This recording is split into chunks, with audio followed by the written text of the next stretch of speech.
परमात्मा से मिलन का भाव अपने अंदर बनाएं। गायत्री मंत्र के साथ भाव जोड़ें, परमात्मा से प्रार्थना करते हुए, हे प्रभु हमें सद्बुद्धि दें, सद्ज्ञान दें, जीवन में सत्कर्मों करने का सहयोग बनाएं और जीवन की यात्रा को सद्मार्ग पर ले चलें। इन भावों के साथ गायत्री महामंत्र हमारे साथ साथ।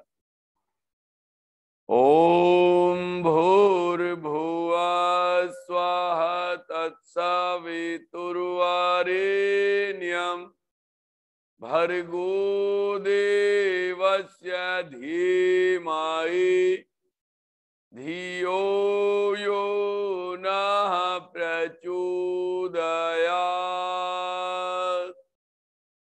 महामृत्युंजय मंत्र के साथ अपने भाव जोड़े, परमात्मा से प्रार्थना करें, हे परमात्मा जीवन को अकाल मौत, असाध बीमारी, दुर्घटनाओं से बचाना, पूर्ण आयु प्रदान करना, हमारे सारे कार्यों को पूर्णता प्रदान करते हुए जीवन से मुक्त करना।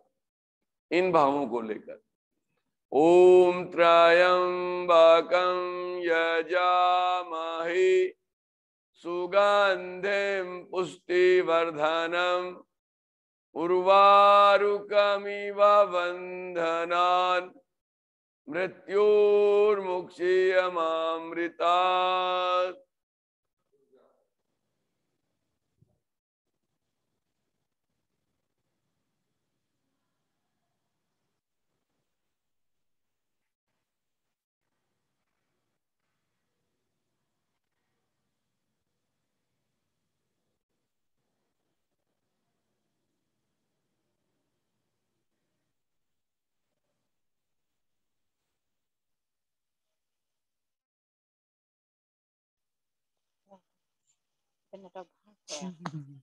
चलिए हम लोग फिर में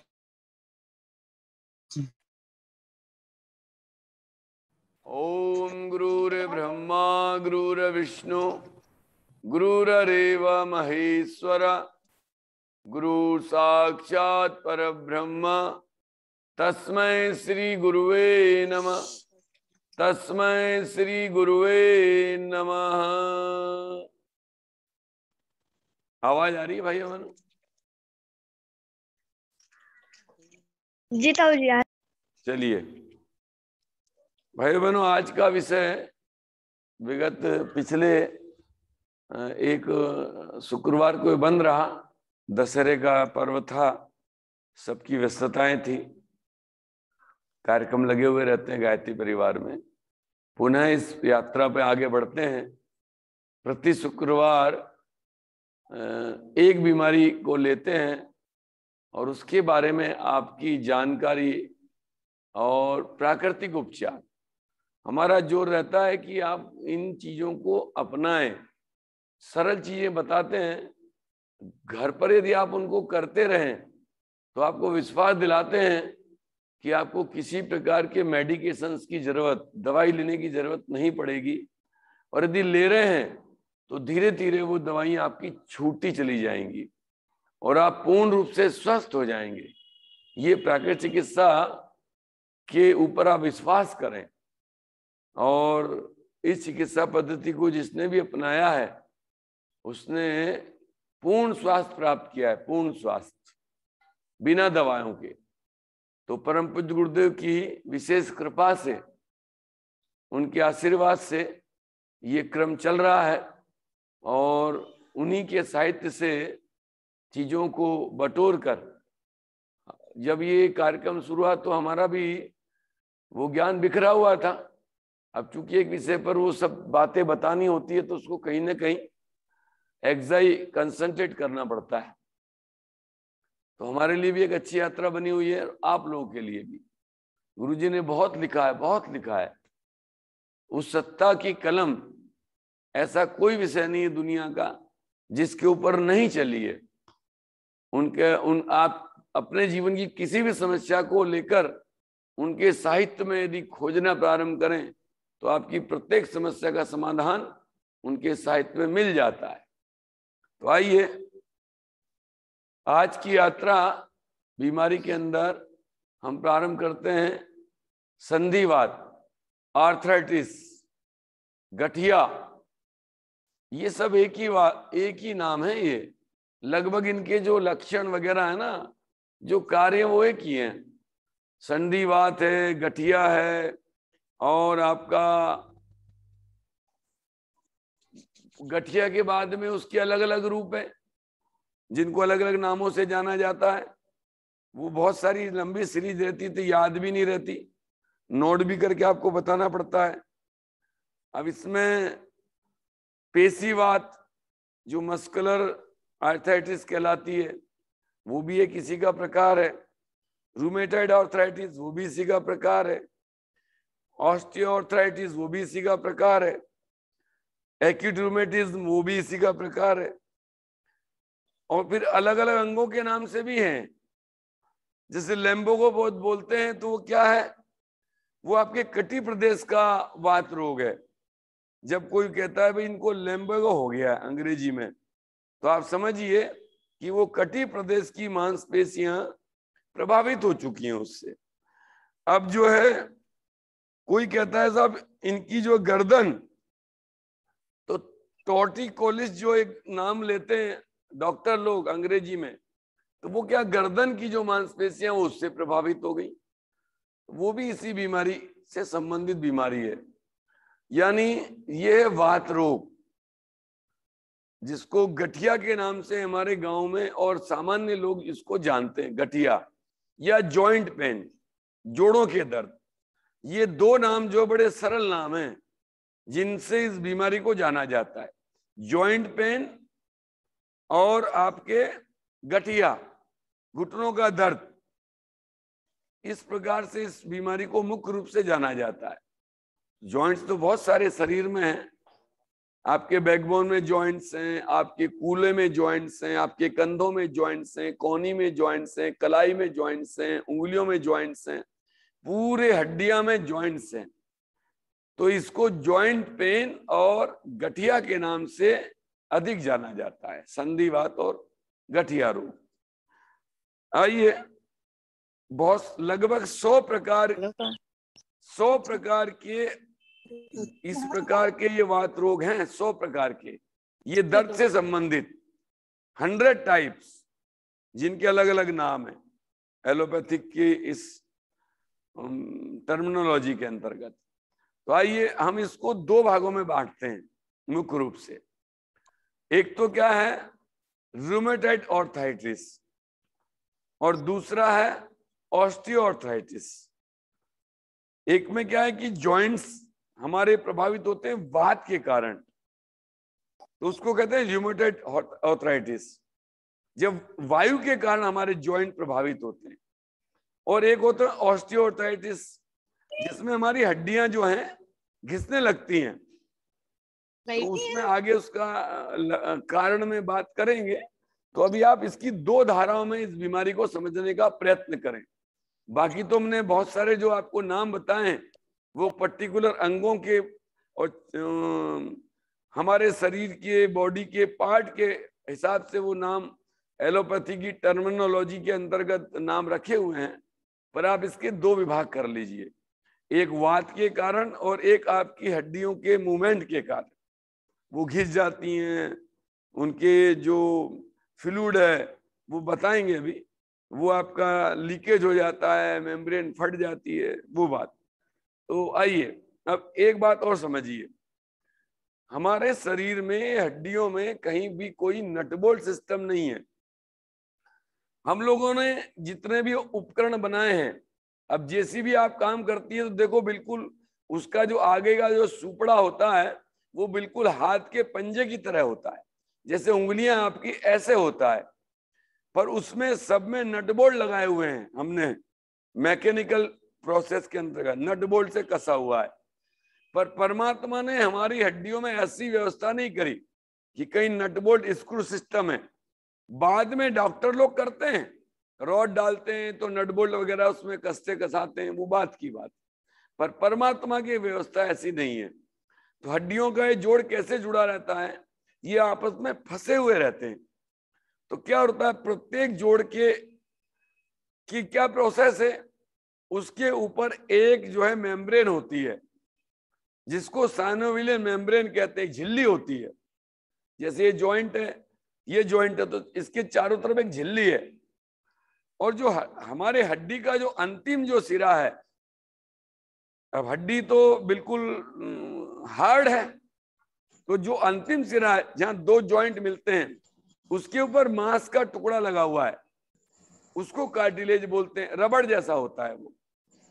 अब वो दो जॉइंट जब मिलते हैं तो चलते हैं आपस में। इसमें क्या हुआ, एक चिकना पदार्थ भरा रहता है जिसको साइनोवियल फ्लूइड बोलते हैं।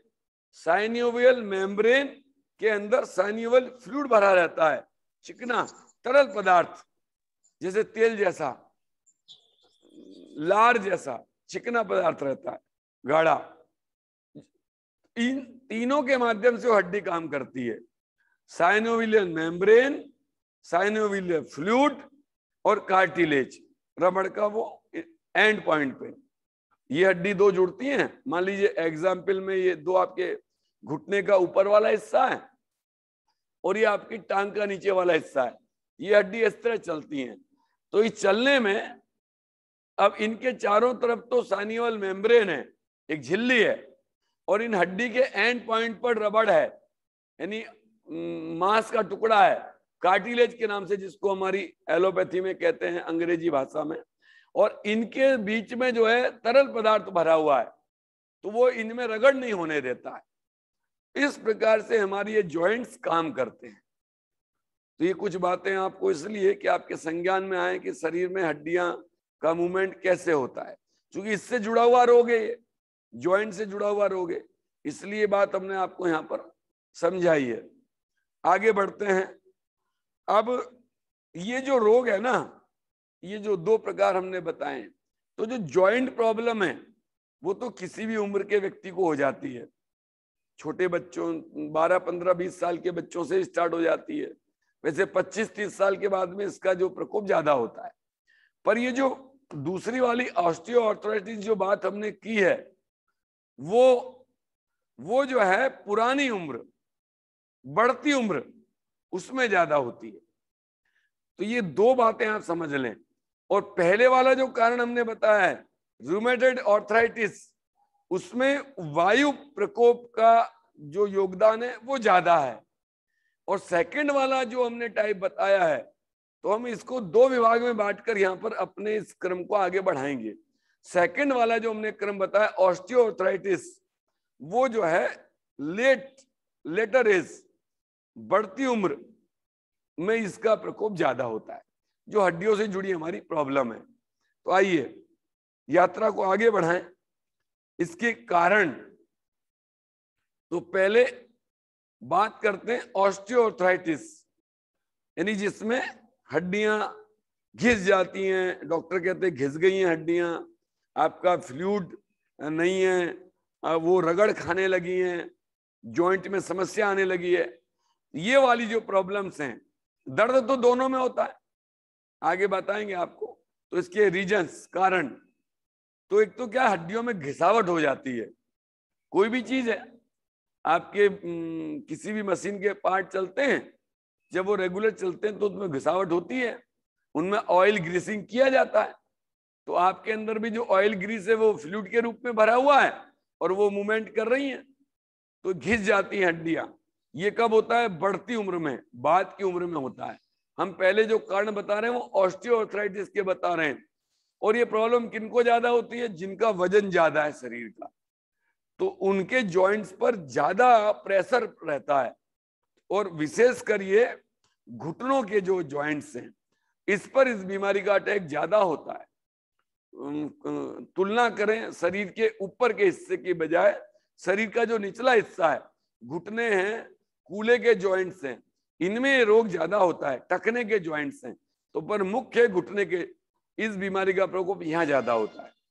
इसमें क्या होता है? ज्यादा वजन और मोटापा इसका मेन रीजन है। ओवरवेट है ना, ओबेसिटी इस बीमारी का मुख्य कारण रहता है।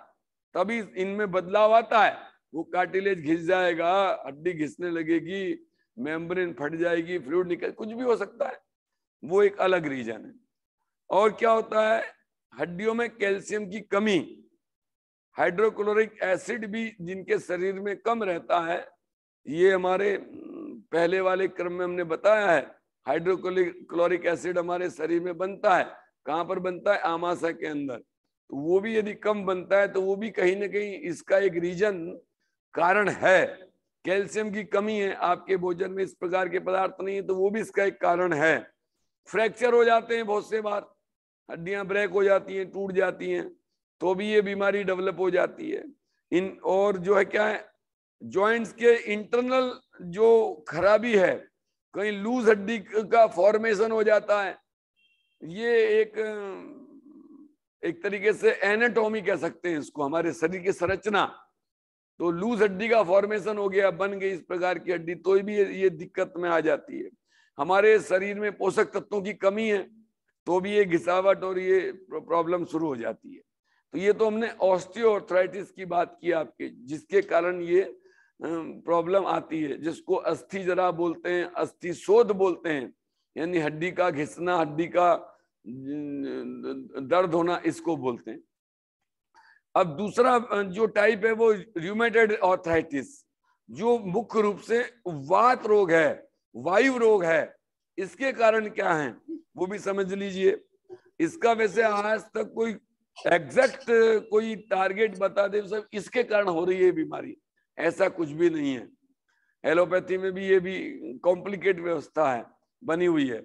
तो जेनेटिक रीजन भी मानते हैं इसको कि भाई ये जो इसको जो जिसको गठिया बोलते हैं, ये वाली जो टाइप है वो गठिया है। र्यूमेटॉइड आर्थराइटिस का जो अंग्रेजी में नाम है गठिया है, और पहले वाला अस्थि जरा है, हड्डी का घिसना है। तो दूसरे वाले टाइप की बात कर रहे हैं, इसमें जो जेनेटिक कारण भी माना जाता है कि यदि किसी के माता पिता को गठिया है या किसी माँ या बाप दोनों में से एक को है तो ये गठिया आपको हो सकती है, ये भी कारण है। रक्त में यूरिक एसिड बढ़ना, ये भी इसका एक कारण हो सकता है आपके उसमें। क्रोनिक कॉन्स्टिपेशंस, क्रोनिक आपको यदि लगातार कब्ज बनी रहती है तो भी आपको इस प्रकार का रोग होना हो सकता है, समझ लीजिए आप। वात का रोग, वायु के कारण जो रोग होगा ये हो सकता है। ये ऑटोइम्यून डिजीज भी इसको मानते हैं एलोपैथी में। नेचुरोपैथी की बात करें तो अलग है, वो हम बात करेंगे। ऑटोइम्यून डिजीज या इम्यून सिस्टम के बारे में आपको मालूम है, और नहीं तो थोड़ा सा इसके बारे में भी संज्ञान लाएं आप कि आपके अंदर इस प्रकार की फोर्स है कि कोई भी आपके अंदर पैथोजन आता है आपकी बॉडी में आपको नुकसान पहुंचाने वाला, तो जो आपका इम्यून सिस्टम यानी आपकी जो फोर्स है वो उसको खत्म कर देती है। कोई भी कीटाणु विषाणु कोई भी जो आ रहा है आपके नुकसान कर सकता है, उसको खत्म कर देती है वो। तो मैं सुखा के आया, गीली नीचे तकिया डाल दो।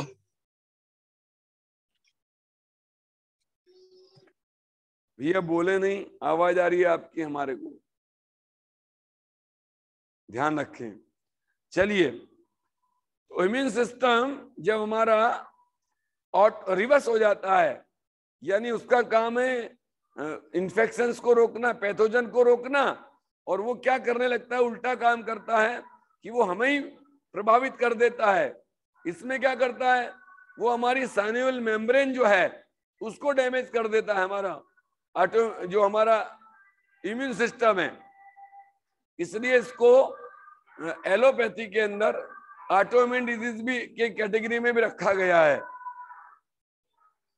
दूसरा एक कारण, जब आपको कोई लंबी बीमारी दूसरी होती है तो उसके मेडिकेशंस के कारण या उस बीमारी के टॉक्सिन्स जब आपकी बॉडी में रह जाते हैं तो भी ये वात रोग हो जाता है, ये भी एक कारण है इसका।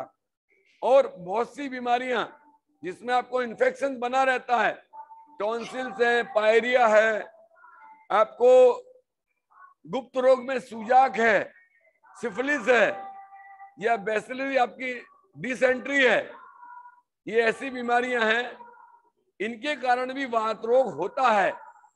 ये भी इसका एक रीजन है, इसके कारण भी वात रोग होता है। पायरिया है, बराबर आपके दांत में सडन इन्फेक्शंस बना हुआ है, टॉन्सिल्स हैं, आपको इंटरनल आपको प्रॉब्लम बनी रहती है, आपको सूजाक, सिफिलिस, ये जो है गुप्त रोग हैं, इन लोगों को भी ये वात रोग होता ही है, डिसेंट्री बनी रहती है जिनको, उनको भी ये रोग हो जाता है।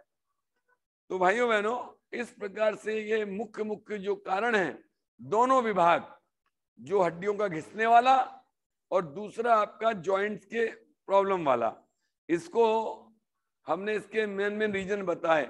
अब आप यात्रा करते हैं लक्षण। अच्छा, एक बात और इस बीमारी के बारे में जान लें, ये क्रोनिक डिजीज है। क्रोनिक डिजीज लंबी यात्रा करती है शरीर में। जिस प्रकार से डायबिटीज होने के बाद में आप दवाइयां लेते रहते हैं, हार्ट प्रॉब्लम होने के बाद में आप दवाई लेते रहते हैं, इसी प्रकार से ये क्रोनिक डिजीज है। होने के बाद में एलोपैथी में लगातार दवाइयां चलती हैं, लगातार। और अंत में जो पहले वाला जो हमने टाइप बताया है ऑस्टियोआर्थराइटिस, उसमें तो आज का रिप्लेसमेंट करने लगे, वो घुटने का रिप्लेसमेंट, टखने का रिप्लेसमेंट, कूल्हे का रिप्लेसमेंट, ज्यादा नी रिप्लेसमेंट ज्यादा हो रहा है। और आप विश्वास करिए कि ठीक है, थोड़े समय के लिए लाभ मिल सकता है, पर दवाई लेना और ये रिप्लेसमेंट कराना ये स्थायी उपचार नहीं है। हमारे देश के प्रधानमंत्री जी अटल बिहारी वाजपेयी, घुटने का रोग उनका ठीक नहीं हुआ था, तो आप समझ लीजिए यात्रा को इस तरफ ना ले जाकर हम लोग जो चर्चा करेंगे प्राकृतिक चिकित्सा की, उस तरफ अपनी बीमारी को नियंत्रित करने की तरफ जाना है।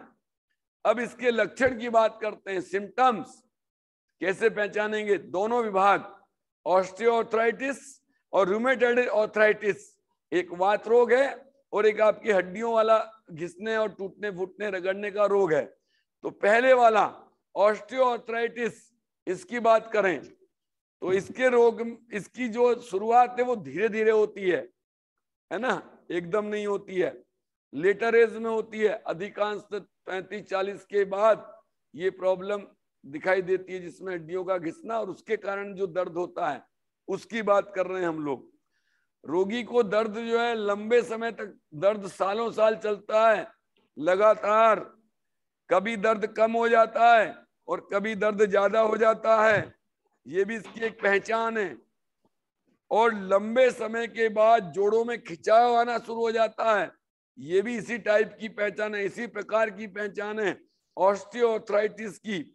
और उसको, रोगी को सीढ़ियां चढ़ने में, उतरने में, मूवमेंट करने में दिक्कत होने लगती है, उसकी चाल बदल जाती है, ये भी इस रोग की पहचान है कि भाई इसको ऑस्टियोआर्थराइटिस है। सर्दियों में दर्द ज्यादा होता है, ये समझ लीजिए। हिलाने पर जॉइंट पेन करता है, ये भी इसकी पहचान है। आपकी स्किन का कलर और तापमान इसमें बदलता नहीं है। दूसरे टाइप में बात करेंगे, इसमें आपकी स्किन का कलर और आपका, इसमें आपका टेम्परेचर इसमें नहीं होता है। एक पहचान और है इसकी कि इस प्रकार के उसमें आंखों में पानी आना शुरू हो जाता है, गला सूखता है। दूसरे रोगों का भी हो सकता है, पर यदि इस रोग का आपको अटैक है तो ये लक्षण इसमें भी आ जाते हैं। पाँव में ऐंठन रहने लगती है और एलर्जी का रोग भी हो जाता है। इस प्रकार से इस प्रॉब्लम से ये लक्षण दिखते हैं। अब आते हैं दूसरे टाइप का, जिसको रूमेटॉइड आर्थराइटिस, जो मुख्य रूप से वायु के कारण होता है, उस रोग की चर्चा करते हैं। उसकी पहचान कैसे है? तो पहली पहचान तो क्या है, हाथ पैरों के जॉइंट्स, पैरों की उंगलियां और खासकर हाथों की उंगलियां, यहां से इनमें ये दर्द प्रारंभ होता है। समझे ना, ये जो है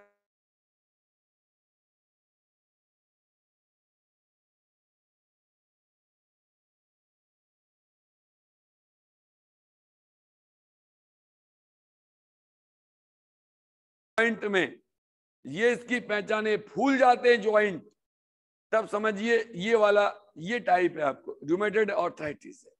और क्या होता है, जब ये इन जॉइंट पर ये रोग होता है तो आपकी कलर का स्किन, जो स्किन जो कलर है ना, आपके स्किन का जो कलर है, यानी आपका स्किन कलर वो चेंज हो जाता है, वो रेडिश हो जाता है, लाल रंग का हो जाता है। टेम्परेचर बढ़ जाता है, इस टेम्परेचर आपके उस प्रभावित अंग का बढ़ जाता है। और इसमें बुखार भी आता है, इसका एक पहचान बुखार भी है। जब ये होता है, बुखार तेज नहीं आएगा लगभग 101-102 डिग्री तक वो बुखार आपका पहुंच जाता है। तो ये बुखार भी इसकी एक पहचान है। और कुछ दिनों के बाद इसके आक्रमण सामान्य हो जाता है, आप एकदम ठीक हो जाते हो, ऐसा लगता है कि भाई आप ठीक हो गए। ये भी इस प्रकार का है, तो ये भी इसकी एक पहचान है। और क्या होता है, रोगी के पसीने में बदबू आती है, स्मेल आती है, ये भी इसकी पहचान है।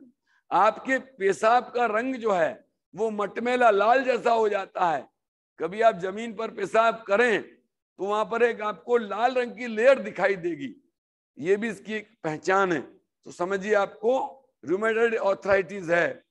और क्या है इसमें, कानों का जो कार्टिलेज है, कानों की हड्डियों, वहां पर गांठें बन जाती हैं, जिसको कि एलोपैथी में टॉफी के नाम से बोलते हैं। गांठ बन जाती है, गांठ, यूरिक एसिड की गांठें, ये भी इसकी एक पहचान है। तो आपको रूमेटॉइड आर्थराइटिस की बीमारी हो सकती है। और इसकी जो सबसे बड़ी घातक जो स्टेज है वो ये है कि ये अंग खाली जॉइंट तक प्रभावित नहीं करता आपको, ये वाला जो टाइप है वो आपके हार्ट को प्रभावित कर सकता है, वो आपके लंग्स को प्रभावित कर सकता है, वो आपके ब्रेन को प्रभावित कर सकता है, वो आपकी किडनी को प्रभावित कर सकता है, यानी वो आपको सीवियर कंडीशन में ला सकता है। ये इसके मुख्य लक्षण हैं। हमने दोनों टाइप्स के बताए। अब यात्रा को आगे बढ़ाते हुए नेचुरल ट्रीटमेंट्स, चलिए हमने आपको कारण बताए, बीमारी के नाम और ये सब चीजें बताई जो जानकारी आपको होना चाहिए। और जानिए, पुरुषों की बजाय महिलाओं को ये प्रकार के रोग ज्यादा होते हैं, बहुत ज्यादा। इसका 3:1 भी कर सकते हैं। यदि 3 महिलाओं को ये रोग है तो पुरुष को 1 को ही होता है, क्योंकि पुरुष का जो मामला थोड़ा फिजिकल वगैरह फिटनेस अच्छी रहती है, वजन भी कम रहता है, मोटापा भी कम रहता है तुलनात्मक। यदि हम कंपैरेटिव करें, तुलना करें, तो महिलाओं का वजन ज्यादा रहता है, मोटापा ज्यादा रहता है, हिप उनके भारी रहते हैं, ये वाला पोर्शन भारी रहता है, तो दोनों टाइप्स उनको ज्यादा हो जाती है। चलिए अब आगे बढ़ते हैं इसके उपचार के बारे में। तो इसमें गर्म पानी का नींबू डला हुआ एनीमा लगातार लीजिए, सफाई करिए, ध्यान करिए। नेचुरोपैथी एक ही बात कहती है कि कोई भी शरीर में विकार पैदा हुआ है, क्यों साहब, आपका इम्यून सिस्टम भगवान ने आपके लिए लाभदायक बनाया है, तो वो उल्टा काम क्यों करने लगा? कोई प्रॉब्लम्स है? गाड़ी में ड्राइवर एक्सीडेंट कब करता है? जब वो नशा कर लेता है या उसको नींद आ जाती है, नहीं तो गाड़ी तो रात दिन चलाता है। कोई एबनॉर्मलिटी हुई ना, तभी तो एक्सीडेंट हुआ। तो हमारा नेचुरोपैथी का सिद्धांत यही है कि बॉडी में जब टॉक्सिन्स इकट्ठे होंगे तो आपका इम्यून सिस्टम भी जो नॉर्मल वे में काम करना चाहिए वो नहीं करेगा, क्योंकि गंदगी से दब जाता है। तो भाइयों बहनों, नेचुरोपैथी का जो मुख्य सिद्धांत है कि शरीर को कोई भी बीमारी हुई है उसको फ्री फ्रॉम टॉक्सिन्स, अपने बीमारी में गंदगी को बाहर करिए किसी भी प्रकार से।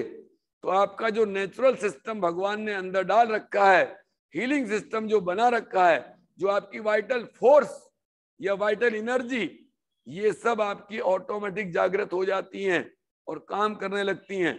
कुछ नहीं करना। इस दुनिया के अंदर कोई डॉक्टर नहीं है भगवान के अलावा।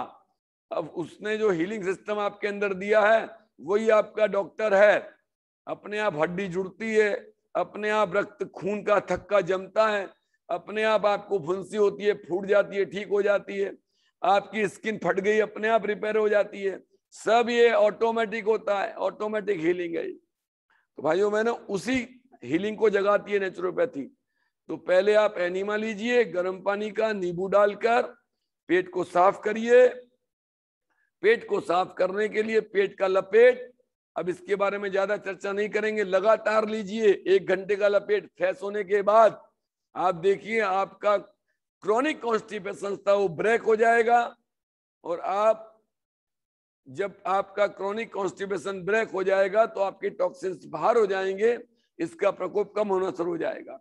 इस रोग की प्रधान चिकित्सा आपके शरीर से पसीना निकालना है, पसीना। अब पसीना निकालने के लिए अपनी पिछली यात्राओं में हमने बताया है कि गर्म पैर स्नान, हॉट फुट बाथ बड़ा असरकारी ट्रीटमेंट है। आपका स्टीम बाथ बड़ा असर करे ट्रीटमेंट है, और आपका भाप स्नान, स्टीम बाथ के बाद में चादर लपेट, hot foot bath, steam bath, चादर लपेट, गीली चादर लपेट, वो भी इसके लिए बड़ा कारगर ट्रीटमेंट है, पसीना निकालता है। अब इसमें थोड़ा सा परिवर्तन, जब इस प्रकार का रोग हो, पसीना ज्यादा निकालना है आपको, तो क्या करेंगे, जब हम गीली चादर लपेट में कॉटन की जो चादर लेते हैं, उसकी बजाय इसमें कोई ऊन की चादर लीजिए, ऊनी पतला पतला वाला कंबल, उसको गर्म पानी में लीजिए, उसको निचोड़िए, उसके बाद पेशेंट को सुलाइए और उसके अंदर गर्म पानी की बोतल भर के रख दीजिए, जिससे अंदर टेम्परेचर ज्यादा बने। उसके बाद ऊपर कंबल लगाइए। गीली चादर का ट्रीटमेंट हमने बता रखा है। जब ऐसा करेंगे तो पसीना बहुत ज्यादा निकलेगा रोगी का, तो उसको उसके टॉक्सिन्स बाहर होंगे, पसीने के रूप में विष बाहर निकलेगा शरीर का, रोगी को बड़ा फायदा होगा। पर यदि रोगी कमजोर है तो इस ट्रीटमेंट को, इसको फिर कम कम करना है। यदि वो मजबूत है तो इस ट्रीटमेंट को जो हमने बताया, इसको रिपीट कर सकते हैं हफ्ते में 2 बार। बॉडी ठीक है, मजबूत है, और कमजोर है तो हफ्ते में 1 बार। ये जो गर्म पैर स्नान, ये जो इसमें ऐसा है कि जब रोगी को आक्रमण हो तब इसका एक सिस्टम बना लो कि उसको एनीमा वगैरह देके पेट साफ कर लो, उसके बाद में उसको एक गर्म पैर स्नान दे दो। यदि आपको आक्रमण हुआ है, इन्फेक्शन, तुरंत बीमारी ने अटैक किया है, हमने बताया ना, कभी ये बिल्कुल ठीक हो जाती है, कभी एकदम अटैक करती है। तो जब अटैक किया हुआ है, आपको बीमारी का अटैक आया हुआ है, आपके जोड़ वगैरह ज्यादा इफेक्टेड हो गए हैं, तब आप एक क्रम बनाइए। आप पहले एकदम वो जो एनीमा वगैरह वो तो हमने बता दिया, पर गर्म पैर स्नान लीजिए 30 मिनट का कम से कम। इसके बाद में आप जो है, उसके बाद में आप गीली चादर का लपेट लीजिए 1 घंटे का। गर्म पैर स्नान के बाद में गीली चादर का लपेट जो हमने बताया आपको, पर इसमें ऊनी चादर लेना है सूती की जगह, वो 1 घंटे का लीजिए। यानी दोनों ट्रीटमेंट को जोड़ दीजिए, 30 मिनट का वो लीजिए, 1 घंटे का वो लीजिए, तो कुल मिलाकर 1.5 घंटे का ये आपका ट्रीटमेंट हो गया। ये एक जुड़ा हुआ ट्रीटमेंट है।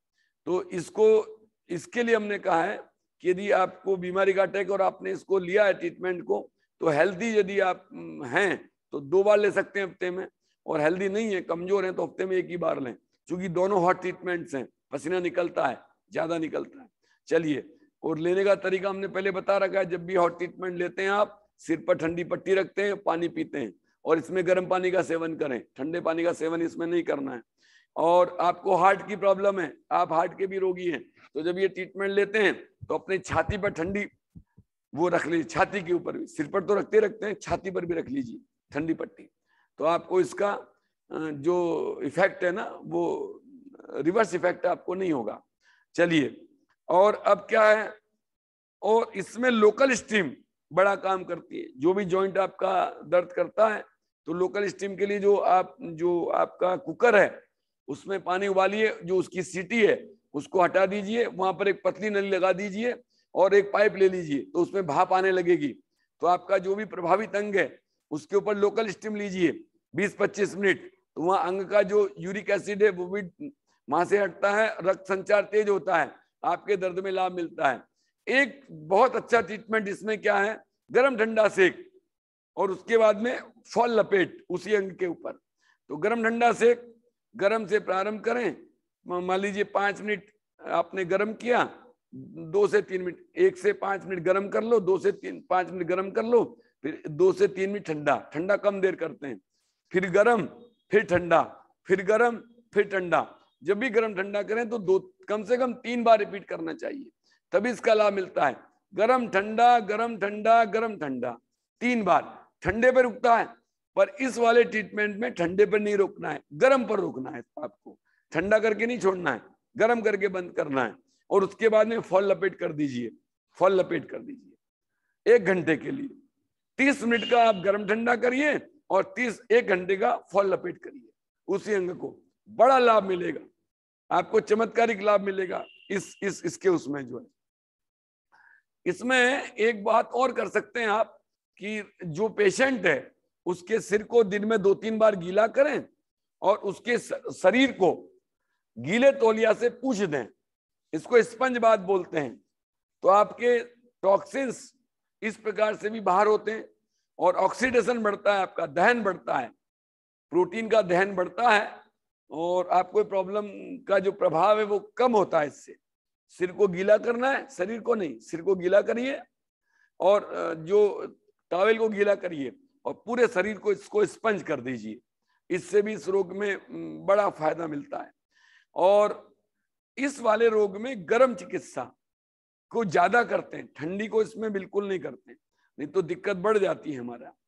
अब ये लोकल स्टीम की बात हमने आपको बता दी, फॉल लपेट की आपको बात बता दी, गर्म पैर स्नान और आपका भाप स्नान, गीली चादर लपेट, इन सबसे पसीना बाहर होगा। मालिश बड़े अच्छे से काम करती है मर्दन, और इसमें ध्यान रखिए, इसमें सदैव मालिश नीचे से ऊपर की तरफ, जिससे रक्त संचार मेन ट्रैक में आ जाए, जहां वो डिपॉजिट हुआ है, ध्यान रखें इस बात का, वो भी इसमें बड़ा लाभ करती है।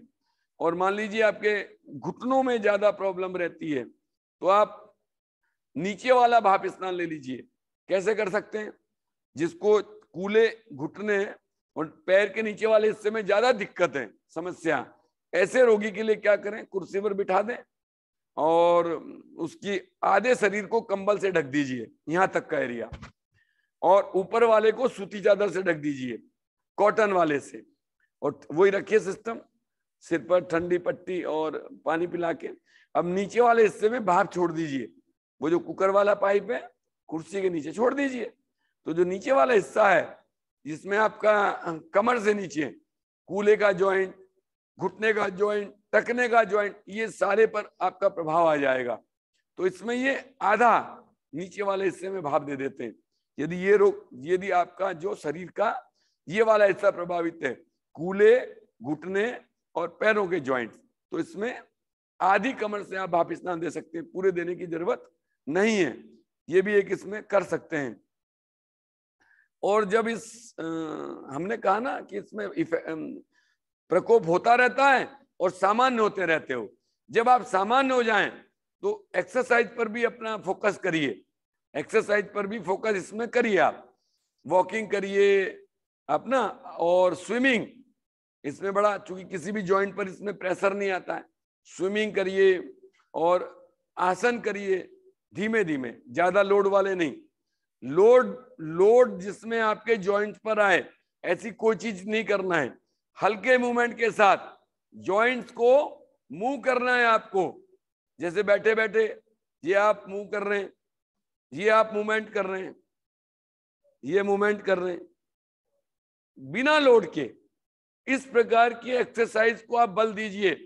फिजियोथेरेपिस्ट भी यही काम कराते हैं, ये काम आप खुद करिए, ये करना शुरू कर दीजिए। आप घुटने की प्रॉब्लम है, बैठे बैठे बैठे बैठे खूब करिए, जॉइंट को हिलाइए, ये प्रॉब्लम है, बैठे बैठे खूब करिए, ऊपर नीचे, लेफ्ट राइट, कुल मिला के जॉइंट्स को मूवमेंट देने वाली एक्सरसाइज ज्यादा करिए। कोहनी का प्रॉब्लम है, खूब करिए, कोहनी की प्रॉब्लम है आपको, कलाई की प्रॉब्लम है, खूब करिए, हिलाइए, क्लॉकवाइज एंटी क्लॉकवाइज, उंगलियों की प्रॉब्लम है, खूब मूवमेंट दीजिए इनको। तो एक्सरसाइज पर आपको बल देना है। जब आपके ऊपर रोग का प्रभाव ना हो, जब रोग का प्रभाव ज्यादा रहता है तो आपके जॉइंट सूजे हुए रहते हैं, उनमें दर्द ज्यादा होता है, आप एक्सरसाइज नहीं कर सकते और नहीं करना चाहिए। तो इस प्रकार से आप इसको जब एक्सरसाइज करेंगे तो आपका जो बॉडी का टोनअप है वापिस से आने लगेगा। चलिए अब आती है आहार की बात। इसमें नींबू पानी, गर्म नींबू पानी का सेवन खूब करिए आप। बहुत से लोग इसके विपरीत सोचते हैं कि यार खट्टा खाने से हमको दर्द बढ़ जाता है। भाई साहब, वो खट्टा खाने से नहीं, आपके टॉक्सिन्स के कारण दर्द बढ़ जाता है। नेचुरोपैथी का ये सिद्धांत है। इसमें तो नेचुरोपैथी में तो ये कहा गया है, और पेशेंट करते हैं और उनको लाभ होता है कि कम से कम दिन में 3-4 नींबू का वो सेवन कर लेते हैं, सफाई होती है। तो नींबू पानी का सेवन पर्याप्त, कम से कम 3 से 4 प्रतिदिन इस प्रकार के रोगी को करना चाहिए। बुखार है तो गर्म पानी का सेवन करें, ठंडे पानी का सेवन नहीं करना है। बुखार में दूध से फटा जो छेना है उसका पानी भी इसमें ज्यादा लाभ देता है। बुखार तब आता है जब इन्फेक्शन ज्यादा होता है, वो भी इसमें लाभ देता है। कच्चा आहार दिन के समय में ज्यादा मात्रा में लें, अधिकतम लें तो आप देखेंगे विद इन 1 वीक यदि आप रॉ डाइट, कच्चे फल, सब्जियां, सलाद, जूस, इस प्रकार का यदि भोजन आप लेते हैं तो आपके जॉइंट पेन के जो अंदर कड़ापन है, फूलापन है, वो 1 हफ्ते में डाउन हो जाता है। 1 हफ्ते में रॉ डाइट, कच्चा आहार यदि आप लेते हैं तो। इसके अंदर नेचुरोपैथी में खट्टे फलों का रिकमेंडेशन है। उल्टी बात है, समाज के विपरीत बात। समाज में कहते हैं कि भाई खट्टे से हमारे दर्द बढ़ जाते हैं। जब आप ये सफाई कर लेंगे, नेचुरल ट्रीटमेंट करेंगे तो आपकी टॉक्सिन्स बाहर होंगे। उसके बाद आप खट्टे चीज लेंगे, कोई नुकसान नहीं है इसमें। नेचुरोपैथी में तो सिट्रस ग्रुप जो नींबू वर्ग है, जिसमें संतरा है, मौसम्बी है, चकोतरा है, माल्टा है, किन्नू है, इस प्रकार के फलों को रिकमेंड किया गया है। इसका सेवन करिए पर्याप्त मात्रा में, ये रोग आपका ठीक होगा। इसमें टमाटर, सेव, अंगूर, इन फलों को भी रिकमेंड किया जाता है नेचुरोपैथी के अंतर्गत। अंगूर खूब खाइए जब अंगूर का सीजन आए। अंगूर नहीं आए तो किशमिश का सेवन करिए, पर्याप्त मात्रा में किशमिश रात को गलाइए, सुबह चबाकर खाइए, ये भी इसमें बहुत लाभ करता है। और जो भाई बहन लहसुन लेते हैं, लहसुन भी इसमें एक बड़ी औषधि है आहार के अंतर्गत। तो एक कच्ची कली का सेवन, कच्ची कली, पका के लहसुन नहीं खाना है, औषधि के रूप में यदि लहसुन लेना है तो एक कच्ची कली कैसे भी आप रोटी के साथ, चावल में डाल के कैसे भी आप ले लीजिए। तो ये लहसुन इसमें बड़ा काम करता है आहार के अंतर्गत जो है। और यदि आपकी हड्डियां इस रोग में, जिनको जो हमने ऑस्टियोआर्थराइटिस बताया है, तो उसमें कहीं कैल्शियम और फास्फोरस, ये दोनों जो एलिमेंट हैं आपके, ये दोनों प्रभावित रहते हैं, कम हो जाते हैं। तो एक मुख्य बात अपने संज्ञान में ले आइए, जो एसिडिक फूड ज्यादा करते हैं, तला गला भुना, ये जो ज्यादा भोजन करते हैं, उनके शरीर में कैल्शियम और फास्फोरस ये बाहर हो जाता है, निकल जाता है। और जो एल्केलाइन फूड ज्यादा लेते हैं, जो एल्केलाइन कच्चा आहार, नेचुरल आहार ज्यादा लेते हैं, उसमें कैल्शियम और फास्फोरस उनके शरीर में बना रहता है, तो उसकी कमी नहीं होती है। तो जिनको इसके शरीर में इनकी कमी हो जाती है तो वो दूध का सेवन करें। इसमें दूध का सेवन और धूप का सेवन, दूध और धूप, तो इन दोनों का सेवन बड़ा लाभदायक है। जब आपके शरीर की हड्डियों प्रभावित हो जाती हैं लेटर एज में, तो अब दूध और धूप, अधिकतम धूप का सेक करिए तो आपको इसमें लाभ मिल जाता है। और ये इस रोग का एक मुख्य कारण आहार के बारे में है कि आपके शरीर में एल्कलाइन क्षारत्व, एल्कलिनिटी कम हो गई है और एसिडिटी बढ़ गई है। मतलब तो आप अपने भोजन को बदल दीजिए, अपने भोजन को एल्कलाइन बना लीजिए, क्षारीय बना लीजिए, कच्चा ज्यादा खाइए, नेचुरल खाइए, तो आपका एल्कलाइन, एल्कलिनिटी आपकी बढ़ जाएगी और एसिडिटी आपकी कम हो जाएगी। एसिडिक फूड लेने से एसिडिटी बढ़ती है, एल्कलाइन फूड लेने से एल्कलिनिटी बढ़ती है। तो इस तरह आप उसको बदलिए।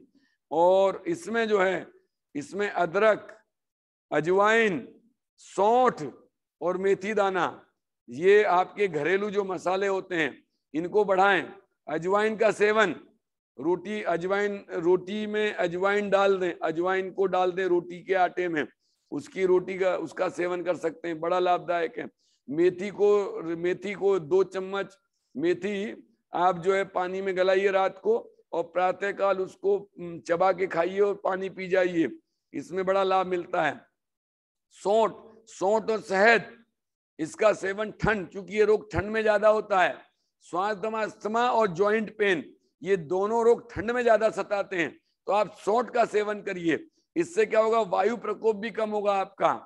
तो रात को सोते समय 1 चम्मच शहद, आधा चम्मच सौंठ मिलाकर आप सेवन करिए। अदरक का रस जो है शहद में डालकर सेवन करिए, बड़ा आपको लाभ मिलेगा। अजवाइन को रोटी में डालकर सेवन करिए।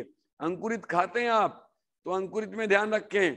इस प्रकार के रोगी अपने अंकुरित में अजवाइन और मेथी दाना जरूर डालें और उसके बाद अंकुरित का सेवन करें, नहीं तो आपकी वायु बढ़ती है इससे।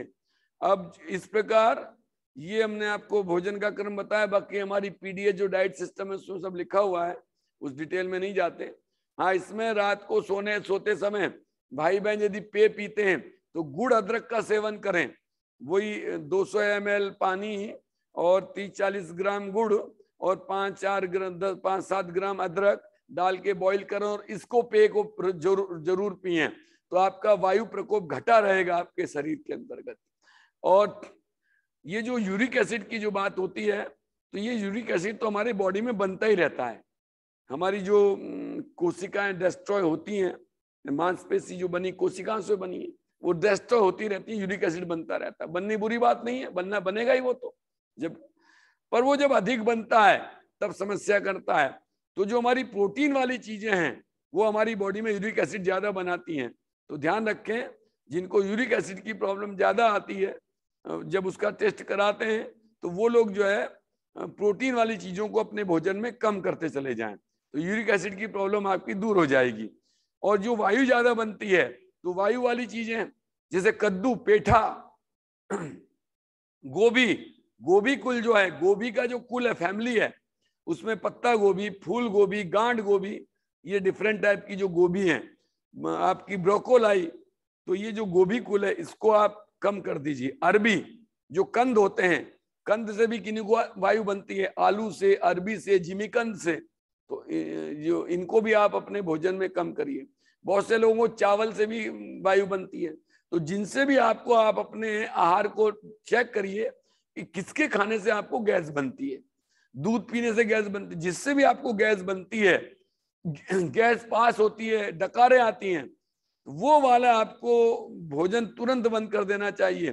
तो जो सेकंड टाइप जो हमने बताया है, रूमेटाइड आर्थराइटिस, जो वात रोग बताया है, उसमें आपको जो ये वात वाले भोजन है ये हटा देना चाहिए, घटा देना चाहिए, तो आपकी ये बीमारी का प्रकोप आपको नहीं होगा।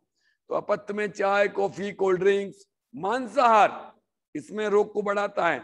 अंडे का सेवन प्रोटीन वाला है, वो बहुत बढ़ाता है ये यूरिक एसिड। अच्छा, दालों में कुछ दालें जिनमें ज्यादा गैस, जिनसे ज्यादा यूरिक एसिड बनता है, एक बीन्स जो होते हैं, बीन्स, सेम की फलियां हैं, इस प्रकार से उनको नहीं, मटर से ज्यादा वो बनता है यूरिक एसिड। मसूर की दाल से भी थोड़ा यूरिक एसिड ज्यादा बनता है, इनको भी रोके। पालक भी थोड़ा कम कर दें, वो भी कहीं ना कहीं यूरिक एसिड बढ़ाने में वो करता है किन्हीं को। तो इन सब चीजों का ध्यान रखें आप, तो आपको ये प्रॉब्लम घटना शुरू हो जाएगी। हम फिर आपको अंतिम बार फिर निवेदन करते हैं कि नेचुरोपैथी का सिद्धांत, कुछ भी यदि गड़बड़ है तो वो आपका ड्यू टू टॉक्सिन्स, आपके शरीर का विकार, बस उस टॉक्सिन्स को बाहर करने का कोई ना कोई उपक्रम अपनाइए आप, पसीने के रूप में, मल के रूप में, है ना, किसी भी प्रकार से उस टॉक्सिन्स का लेवल कम करिए। भगवान ने आपके अंदर हीलिंग पावर पैदा कर रखी है, आपका वाइटल फोर्स बना रखा है, आपकी वाइटलिटी बना रखी है, उसका जागरण करिए, वो अपने आप जगेगी। टॉक्सिन्स कम होंगे, आपका वाइटल फोर्स बढ़ेगा, टॉक्सिन्स कम होंगे, आपका हीलिंग बढ़ेगा, टॉक्सिन्स कम होंगे, आपकी वाइटलिटी बढ़ेगी और आप स्वस्थ हो जाएंगे। ये चीज अपने ब्रेन में फिट कर लीजिए। बस आप बीमार हैं तो अपने टॉक्सिन्स के कारण, यदि आप स्वस्थ होंगे तो आपका शरीर टॉक्सिन्स से फ्री हो जाएगा। और ये बड़े रोग होते हैं, ये एक साथ नहीं होते, डे बाय डे टॉक्सिन्स जमा होते रहते हैं और ये बड़ा रूप धारण कर लेते हैं, तभी ये रोग आपके जीवन में आते हैं। आइए, आज की बात समाप्त।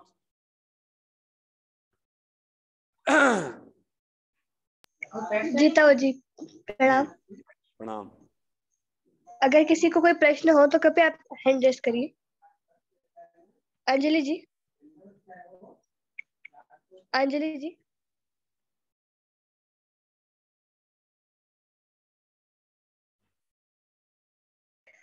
अंजलि जी, अपना प्रश्न पूछिए।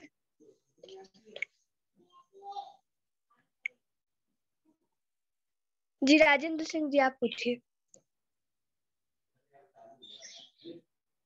राजेंद्र जी।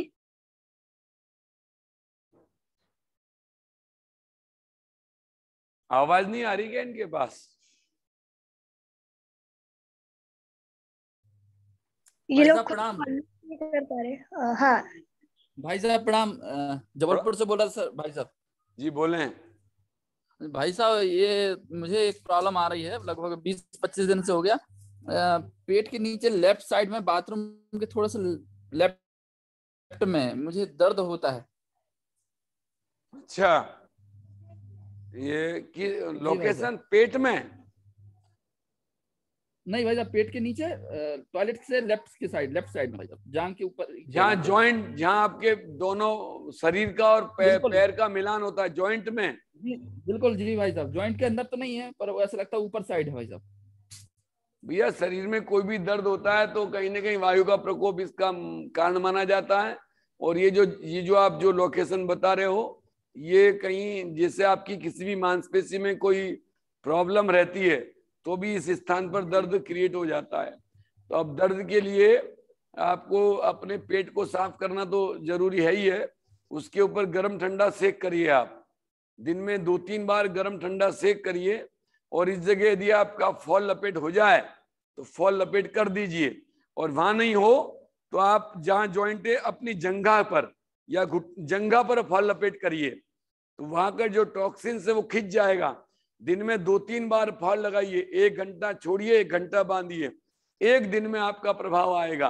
गर्म ठंडा सेक ना भी करो तो दिन में कम से कम 3 बार फॉल लपेट कर दो। आप अपनी जंघा के ऊपर कर दो, जंघा के ऊपर जिस भी साइड में, यदि लेफ्ट साइड में बता रहे हैं तो लेफ्ट जंघा के ऊपर पहले सूती और फिर ऊनी, 1-1 घंटे के लिए दिन में 3 बार करो।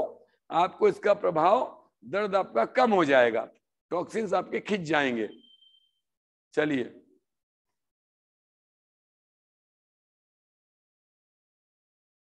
और कोई? अंशु जी। प्रणाम सर जी। प्रणाम दीदी। ये सर जी मैं ये कह रही थी, क्योंकि ये उठते बैठते चलते फिरते ना हड्डियों से कट कट की आवाज आती है।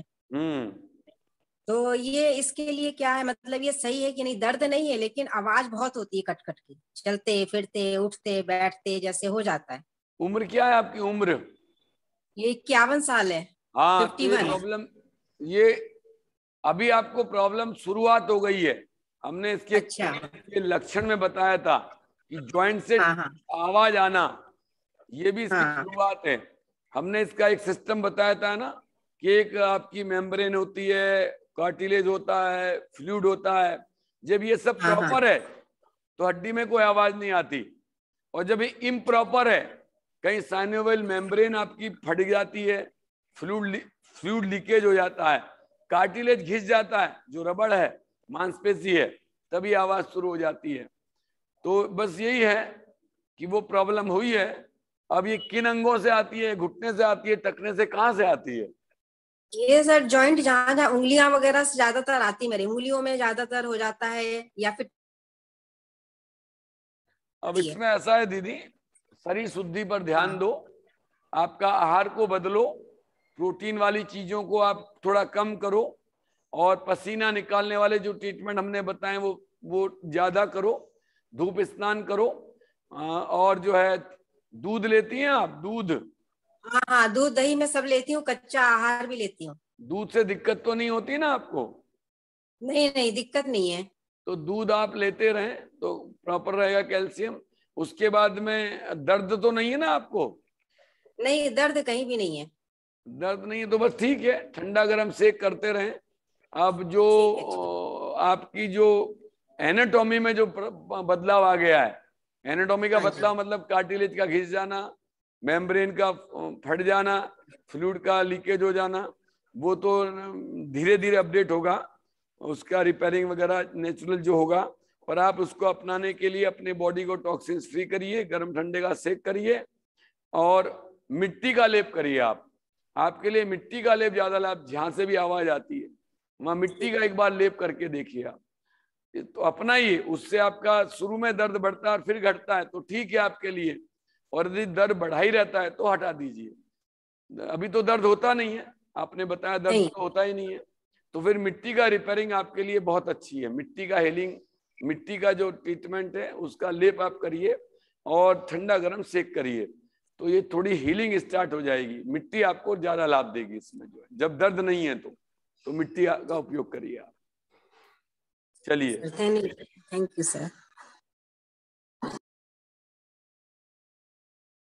और कोई? एक सवाल है विभोर जी। हेलो, बोले दीदी। भैया जी प्रणाम। प्रणाम दीदी।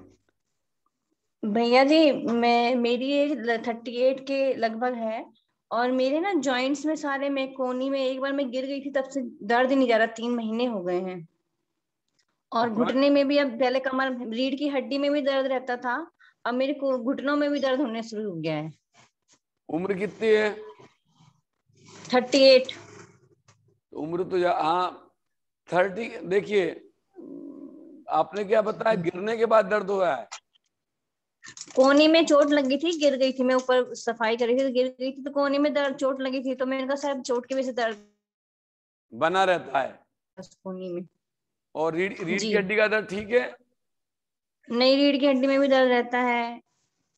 अब हमने इसमें जो देखो, जो उपचार आपके पेट की सफाई के, ये तो आपको सबके लिए करना ही होते हैं।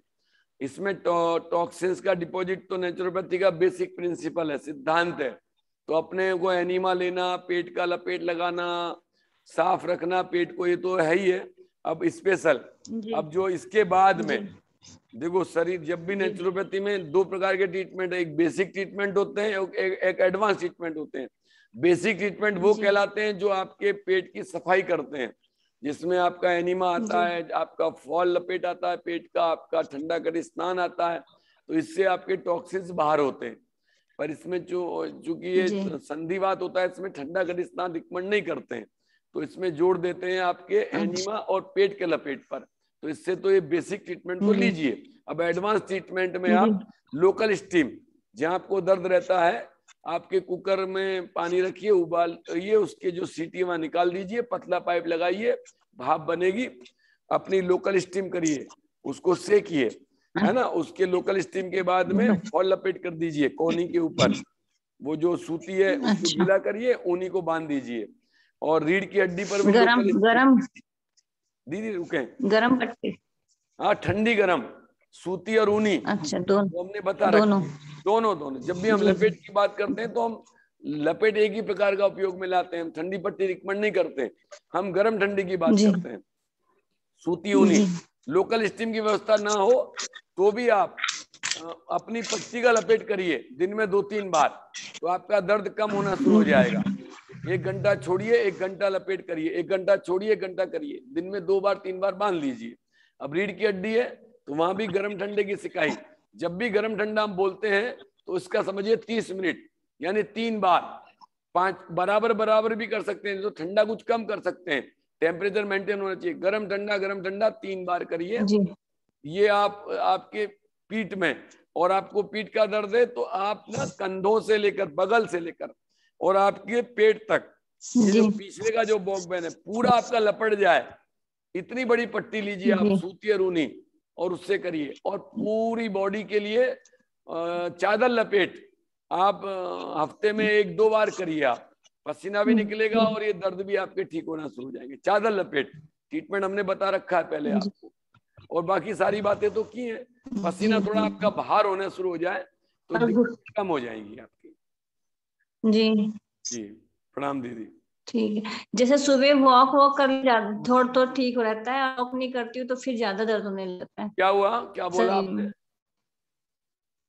क्या कह रही है? मैंने कहा सवेरे ना, जैसे सवेरे जैसे वॉक कर लेती हूँ सवेरे शाम को, तो थोड़ा सा ठीक रहता है शरीर में दर्द वगैरह, और अगर नहीं करती हूँ तो ज्यादा होता है। ये रक्त संचार, और ये जो ट्रीटमेंट हमने बताया ना, ये भी रक्त संचार ही करते हैं। जब आप रक्त संचार, आप उस स्थान पर रक्त डिपॉजिट हो जाता है तो दर्द बढ़ जाता है, और जब वहां मूवमेंट हो जाता है तो रक्त का संचार पूरे शरीर में मेन ट्रैक में हो जाता है, तो दर्द कम हो जाता है।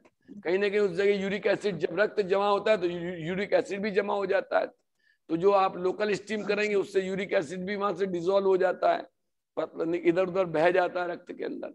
तो वो ये जो आप ये लपेट करेंगे, इससे ये लाभ मिलेगा आपको। और लोकल स्टीम की व्यवस्था हो जाए तो वो भी करिए आप।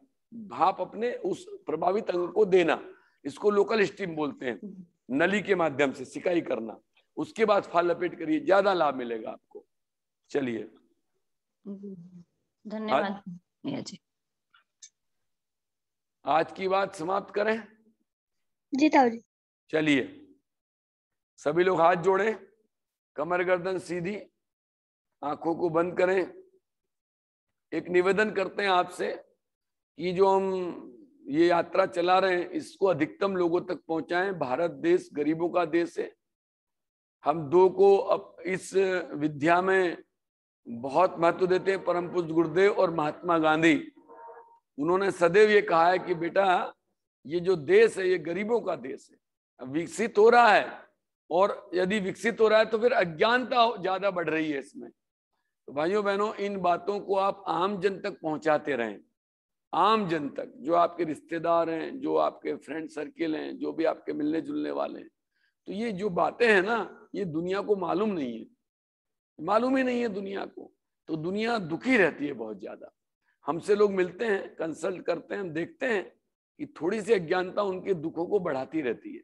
तो ये जो बातें हम आपको शेयर करते हैं, बीमारी, कोई सी भी बीमारी लेते हैं तो उसमें कोई ट्रीटमेंट ज्यादा बताते हैं, कोई आहार ज्यादा बताते हैं उसकी प्रॉब्लम, तो इनको दुनिया के आप इसको पास आउट किया करें।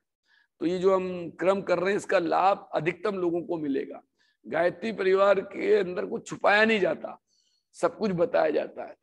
तो आप उनको थोड़ा सा फैलाइए, चीजों को सिकोड़ के मत रखिए, और इस कार्यक्रम के प्रति अवेयरनेस करिए लोगों में पैदा कि भाई ये एक बीमारी बताई जाती है, तो कम से कम उससे जो प्रभावित व्यक्ति है उसको बड़ा लाभ मिलेगा।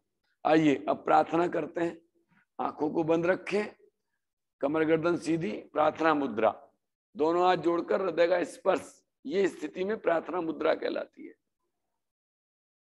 भगवान से बड़े श्रद्धा के साथ प्रार्थना करना चाहिए तो कबूल होती है प्रार्थना, स्वीकार होती है, जो सत्ता संचालन कर रही है सृष्टि का। तो आइए उनसे प्रार्थना करें, प्रभु सबके जीवन में शांति हो, आनंद हो, आपकी कृपा सब पर बरसे, सबके कष्ट दूर हो, और इस धरती माँ पर निवास करने के लिए जब भी कोई जीव आता है तो यहाँ से जीवन उसकी आनंददायक यात्रा हो।